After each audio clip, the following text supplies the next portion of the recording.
Namaskar and welcome to Sunset Television. I am Vishal Dahiya and you're watching our show Perspective, where we bring you detailed analysis of key national and international issues. Today we're going to talk about the Central Bureau of Investigation. Now, Parliamentary Standing Committee on Personnel, Public Grievances, Law and Justice has recommended that there is a need to enact a new law and define the status, functions and powers of the CBI, that is Central Bureau of Investigation, and also lay down safeguards to ensure objectivity and impartiality in its functioning. Highlighting withdrawal of general consent for CBI probe by many states, Parliamentary Committee in its recent report has said that the existing law, Delhi Special Police Establishment Act, governing the Federal Probe Agency CBI, has many limitations. A parliamentary panel also said that every effort should be made to fill up the vacancies in the CBI at the earliest. As of now, 1,709 posts are lying vacant in the CBI against the sanctioned strength of 7,295,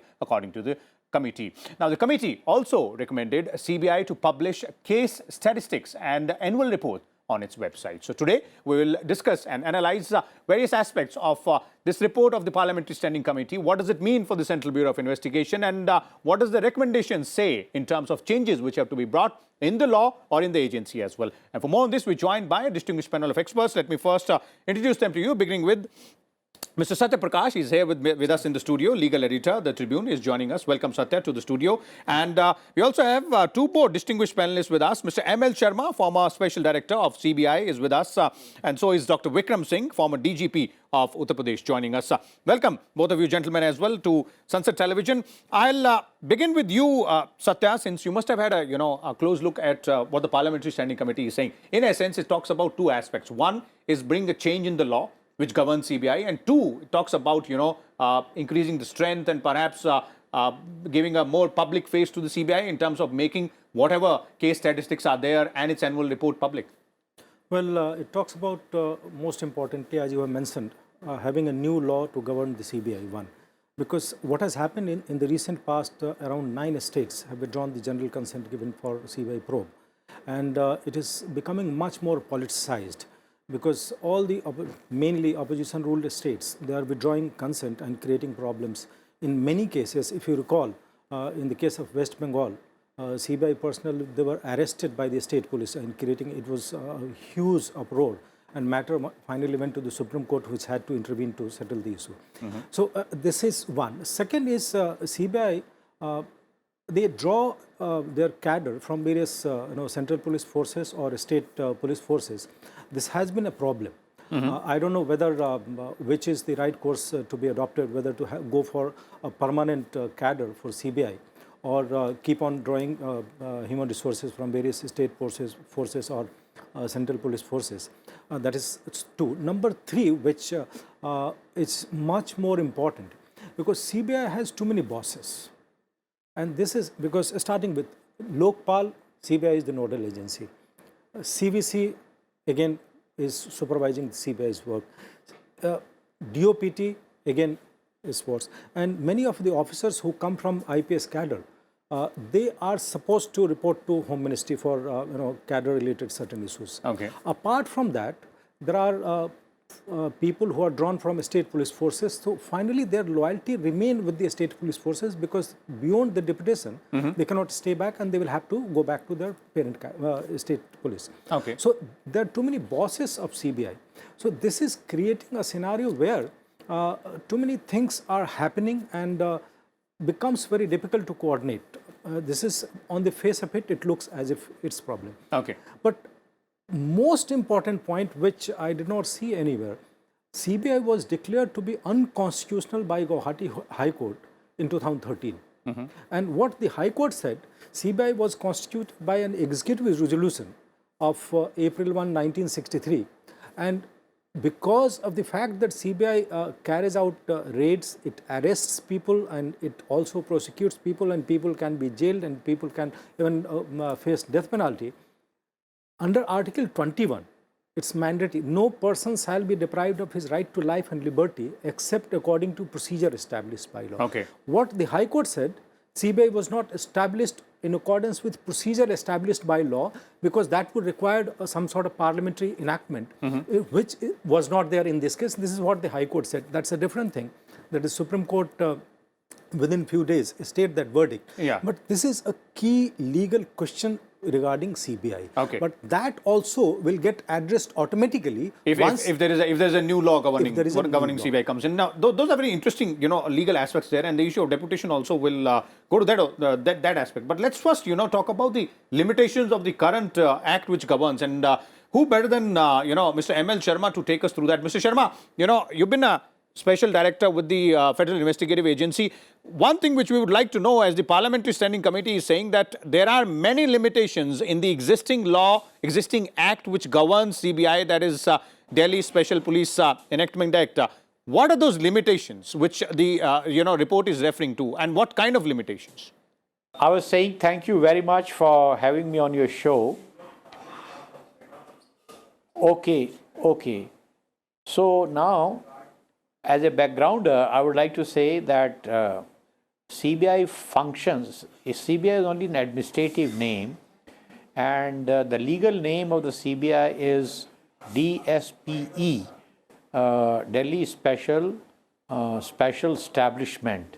So therefore, there is no legal infirmity, as was pointed out by the Guwahati High Court, in the sense that whenever an FIR registered or charge sheet is filed, in practice CBI is that they say CBI stroke DSPE or DSPE stroke CBI.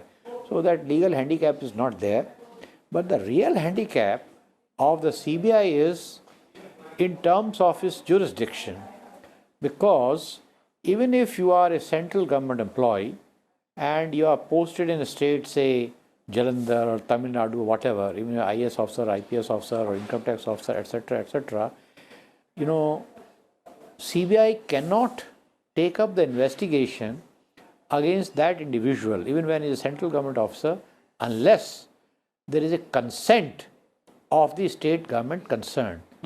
And this consent is granted under Section 6 of the DSPE Act. Now, that is the real problem. As you yourself said, 9 states have withdrawn consent one after the other, and therefore entire investigative procedure or process has been stymied by this act. According to me, it is a very short-sighted policy of the state governments, but they have done it for political reasons. This is the real handicap. As far as other recommendations of the Parliamentary Standing Committee are concerned, administrative and all that doesn't require any change of law. And as far as the straightforwardness or the objectivity of investigation is concerned, again, it's not a legal issue. It's an issue which is concerned with the kind of personnel from the highest to the lowest that you induct into the CBI. They are very simple issues. Okay. The real issue is the jurisdiction. Now, we have a federal setup. So, the states say that police and law and order is a state subject, and therefore you can't do that. Except for trap, for which consent is not required because of administrative arrangements, CBI, without the consent of the state government, can't register a disproportionate asset case or any other case against an employee, even when he is a central government employee posted in a state. This is the real issue. Okay. Now, the crux of the matter is to overcome this problem. I am of the opinion that this problem has been largely overcome in the NIA Act, National Investigation Agency Act. There, terrorist-related 8 offences have been brought in the exclusive and direct jurisdiction of CBI. So some such kind of mechanism has to be evolved. But again, I say it's a constitutional issue and it has to be examined in depth. So I welcome the new act, but I'm apprehensive that the new act, new law, whenever it comes, is going to be old wine in the new bottle. Unless they change the wine and make it new on that, Mr. Sharma, we'll have to wait and watch as to what new act and new law comes in, but what the standing committee is saying, and in that particular issue of, jurisdiction and consent, I'd like to take that to Dr. Vikram Singh here. Dr. Singh, you have led, the state police force in Uttar Pradesh, and here, as Mr. Sharma was pointing out, the issue of consent, that's one. The issue of jurisdiction here as well. How does it play out? That's one. And how big, in your view, how big is this an impediment or a limitation in the current act which governs this federal agency, CBI? This is a major flaw and an infirmity in the system that 9 states could get away by the fact they say that the general consent has been withdrawn. Obviously, what used to work in 1941, TSPE Act will not work any longer. And therefore, a total makeover has to be required. And the parliamentary committee, in its wisdom, has recommended that this has to be done. I agree with Mr. Rebel Sharma that the NIA has been able to overcome this infirmity that they do not require the concurrence of the state if they are designated offences. Likewise, Section 6 of the DSPE Act is an anachronism and which must go.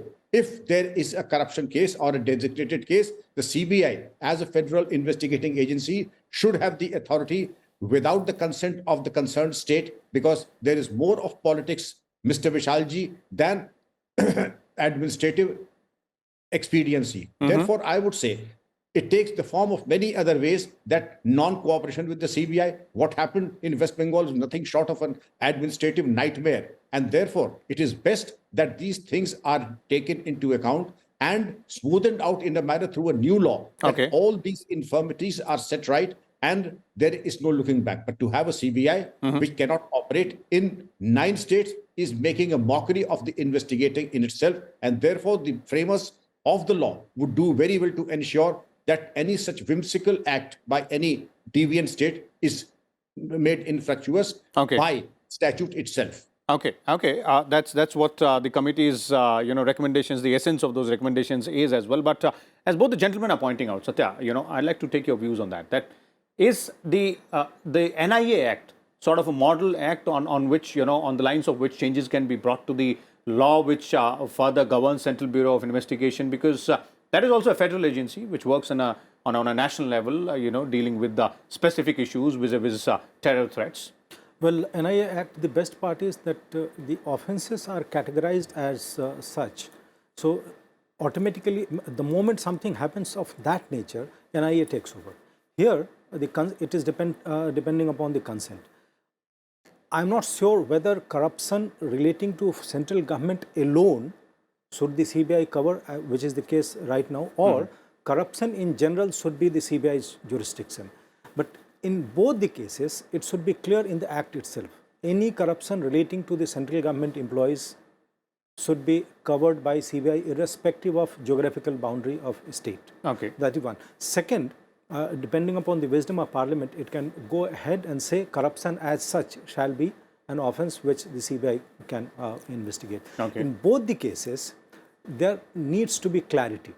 I don't know, because making corruption as such an offence which the CBI can probe, that would require huge number of personnel for CBI, because covering entire India, all the corruption cases in all the state governments, that would require huge personnel. So I suppose at least regarding central government employees, there should be clarity that they would not require any state government's consent. Okay. If there is an offence, as Mr. Sharma has pointed out, even if central government employee is committing something wrong, you need the state's consent if that is there in a particular state. Okay. So that requirement must go, and there should be clarity in the Act, because that will save much of time, resources, and litigation more than anything else. Litigation. States and most of the time CBI is going to court. Make the process more states, smoother. More smoother, and because the purpose is to check corruption and having a corruption-free society, so that will lead to achieve that goal. The process is not stalled or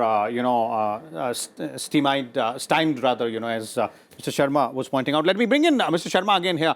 Mr. Sharma, another aspect, sir, of this report, and that is equally important. That's the issue of manpower, the issue of strength. The CBI draws most of its strength from the state police or CAPF as well on deputation. The issue of deputation. Now, the Parliamentary Committee says that they have in earlier recommendations also said that there should be, direct recruitment to the CBI. The CBI seemingly is not very much in favor of that, but deputation the only way, or perhaps a mix of deputation and direct recruitment as well? What's the best way forward? Because there are almost, 1,000 posts still vacant in the Central Bureau of Investigation as of now. Vishalji, On the basis of my 18-year-long experience in the CBI, I would say that mix of deputationists and the direct recruits is the ideal situation. But problem is that you can't exclusively have the deputationists because they are not ready to come to the CBI. Because in state police systems, there are a lot of perks and privileges and so many other things which they don't get in the CBI. Now, at the same time, to have exclusive direct recruitment is also a dangerous situation because CBI enjoys immense powers in terms of investigation, and corruption has become, in our times, corruption was not such a big issue, but now it has become a big issue. So therefore, there has to be a mix of deputationists and the direct recruits so that they keep eye on each other, and the whole gang doesn't kind of mix up and play foul. So therefore, ideally, both things should be there. But the state governments, the state police force officers are not coming. And frankly speaking, I know that central police forces and all that, they have good caliber. But even though I also I admit that investigation is not a nuclear science or missile science, but still it is, because a person who has been trained in paramilitary forces, all of a sudden he can't be converted into a good investigator. Ribeiro, that famous police officer, he said that it takes 20 years to make a detective, and even then there's no guarantee that you will always succeed. Okay. So therefore, it is only the state police forces, deputationists from state police forces, which are better suited to investigative purposes. Okay. But for that, unfortunately, there's a problem because they don't want to come to CBI because it's not very lucrative. So there's a mix. This was a very complex situation. Okay. So some way has to be found out by direct recruitment. So the mix is the best way forward. That's what you're saying, Mr. Sharma. One more question I'd like to put to you here, and that's vis-a-vis the issue of what information does CBI put in public domain, because the parliamentary committee was very forthright in its recommendation, saying that all the case statistics and an annual report should be made public, which is as of now not done by the CBI. How can that be done, and why is it not being done right now?